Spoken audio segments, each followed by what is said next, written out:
Araw sa Taurus na may ascendant sa Sagittarius, ang iyong pakiramdam ng hustisya ay kapansin-pansin. Sa malakas na mga talento sa pamamagitan, makikita mo ang lahat ng panig ng isang sitwasyon, kabilang ang mga mahihirap. Ang iyong katahimikan ay nagpapahintulot sa iyo na pangasiwaan ang mga bagay ng mahusay. Sa pilosopikong pag-iisip at regalo sa pagiging praktikal may likas na katangian upang masukat ang mga kahihinatnan. Ano ang mga mahalagang tanong sa iyong buhay sa kasalukuyan? Mahigit 1 taon na kami ng boyfriend ko. Nakikita mo ba ito na humahantong sa kasal?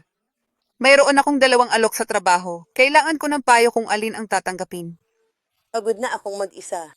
Gusto kong malaman kung darating ang pag-ibig. Kaya, kung mayroon kang mga katanungan tungkol sa isang problema o kailangan ng gabay, makipag-usap sa aming mga nakaranasang psyche. Makipag-usap sa Absolutely Psyche. Tumawag sa 1-800-877 at 78-877 o bisitahin ang absolutelypsyche.com.